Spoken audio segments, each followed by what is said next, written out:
Welcome to our viewers on public television in America and around the globe. After the past year, you would think we couldn't be surprised by election results anymore, but the world woke up to another shock from the UK. It was less than 2 months ago that British Prime Minister Theresa May called a snap election to strengthen her hand in Brexit negotiations. Instead, her position is now critically weakened. Despite Conservatives winning the most seats, Mrs May has lost her majority and must now cobble together a coalition. Here's how the numbers broke down. The Tories have 318 seats, 8 short of a majority. Labour has 262 MPs, the Scottish National Party 35, the Liberal Democrats 12 and the Democratic Unionist Party in Northern Ireland 10. And far from increasing their number of MPs, the Tories lost 13 seats. Labour gained 30, while the SNP saw their number of MPs go down by 21. Well, tonight we have full coverage, and we begin with the BBC's political editor, Laura Kinsberg. Is this strong and stable, Prime Minister? She who dares doesn't always win. The most votes, the most seats. But under this stinging glare, no iron gates nor police protection can shield Theresa May from the accusation she looks a political loser. The trappings of power, the visit to the palace, help from Northern Irish MPs mean she can gather enough support to stay on. But having believed herself to be on the brink of a sizable majority, going backwards seems like defeat. I have just been to see Her Majesty the Queen, and I will now form a government that can provide certainty and lead Britain forward at this critical time for our country. Not a single mention of the result. It is clear that only the Conservative and Unionist Party has the legitimacy and ability to provide that certainty by commanding a majority in the House of Commons. This will allow us to come together as a country and channel our energies towards a successful Brexit deal that works for everyone in this country. Still Prime Minister, but damaged, diminished, a smaller figure. Young people and old people all came together yesterday, very high turnout, huge increase in the Labour vote, and they did it because they want to see things done differently and they want hope in their lives. What was surprise at the start? And what we're saying is the Conservatives are the largest party. Note, they don't have an overall majority at this stage. Gradually, seat after seat, was glorious shock for Labour. Loss after loss for the Conservatives. No obvious pattern or geography to start with. But a hung parliament.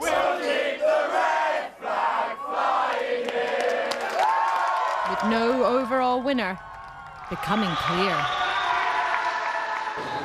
What had seemed her unassailable lead at the start just melted away. Personal as well as political loss written all over her face. The Tories and Labour in Scotland dragged the SNP down from their high point. The bubble pricked even for Alex Salmond. Other parties took heavy fire. The Lib Dems adding seats, but losing their biggest household name, perhaps loved and loathed. Nuttall, Paul Andrew, UKIP. And in reverse, another UKIP leader took his leave. No party, though, can govern alone.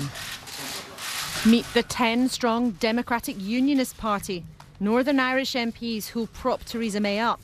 The Prime Minister has spoken with me this morning, and we will enter discussions with the Conservatives to explore how it may be possible to bring stability to our nation. Others, though, calling for her to go. We will work with others, if it is at all possible, to keep the Tories out of government. But only late this afternoon did the Prime Minister acknowledge that anything had gone wrong. I had wanted to achieve a larger majority, but that was not the result that we secured. And I'm sorry for all those candidates and hard-working party workers who weren't successful. She won more votes, more seats. She keeps this address. But her gamble failed. The electorate can damn with faint praise. Laura Kunsberg, BBC News, Downing Street. Well, as you've just heard, it was quite a dramatic night as the results poured in. The BBC's Jeremy Vine tracked all the movements and has this guide on the key numbers.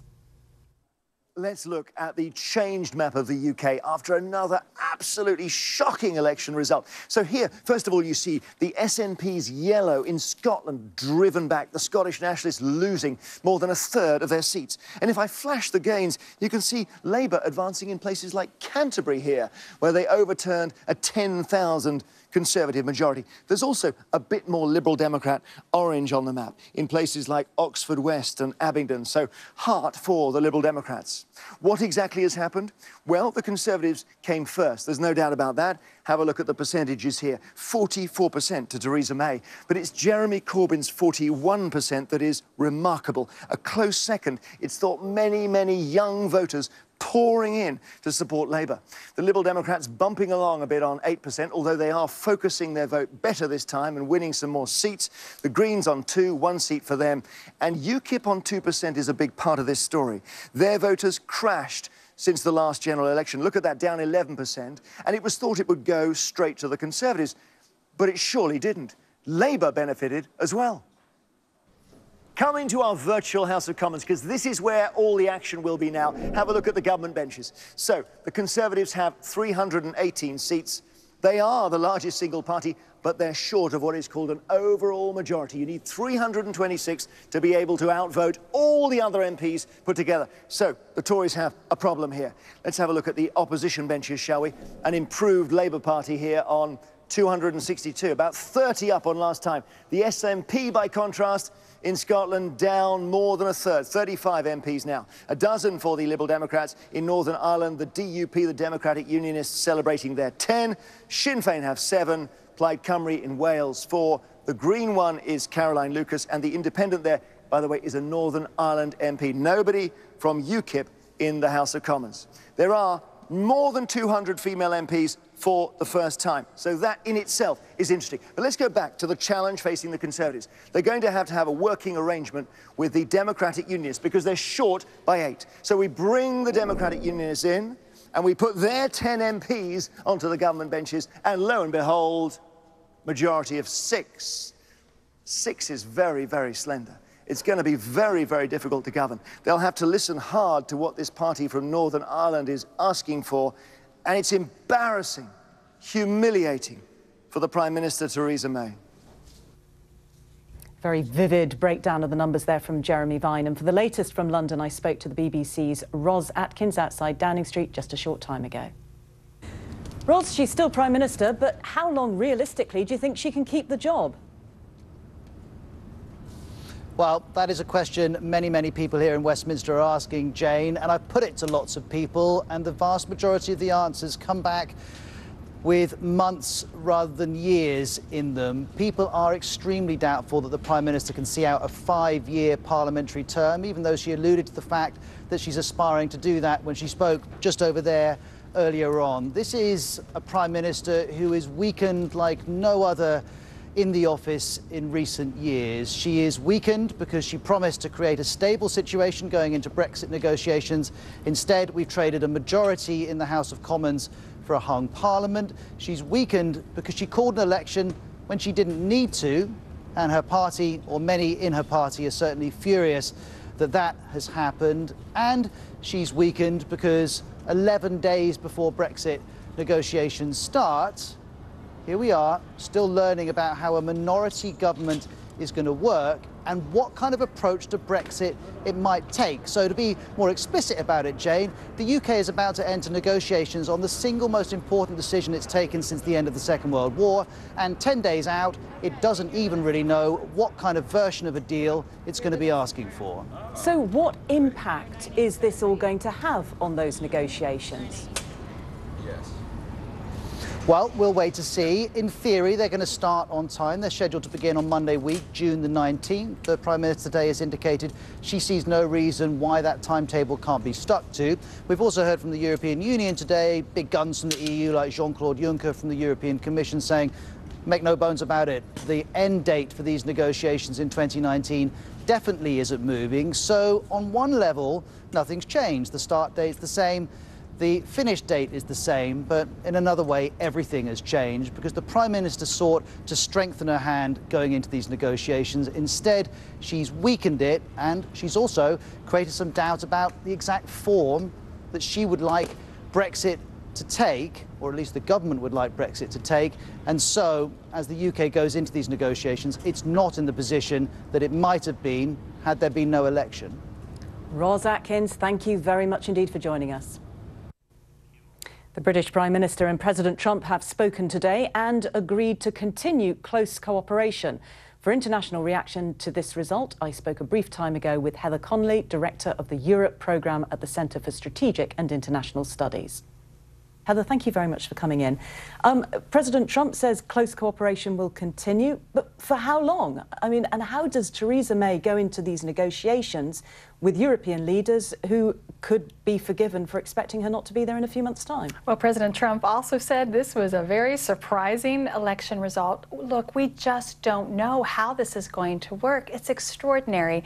Under less than a year, we've had two extraordinary political miscalculations. First, the UK referendum, which we assumed would not support Brexit, and now a hung parliament, which weakens the Prime Minister. We don't know if this changes the British negotiating mandate, whether she'll have to soften, whether her backbench will allow her to soften. So we simply don't know. And for U.S. purposes, we want to make sure we protect U.S. interests in this. And it's going to be very difficult if we don't know itself what the negotiation will be. Time will tell, but I can tell you the European Union leaders are very unified and very organized, and this just accentuates the uncertainty. But how are they going to be viewing her right now? Yeah, I think this is, she's been weakened dramatically through a campaign that just continued to demonstrate that she wasn't a decisive leader. She wasn't steady. And, you know, having to take responsibility for this outcome. So again, many analysts are questioning how long she will remain as Prime Minister, what event will trigger a crisis where her leadership, already in doubt, will be jeopardized. Why did she call an election? And why are we seeing these constant referenda in Britain and elsewhere? Well, I think two things. I think she called because she looked at the polls and said it's just too opportune to be 24 points ahead of Labour. Let's take the opportunity, let's strengthen my hand, and let's do this now.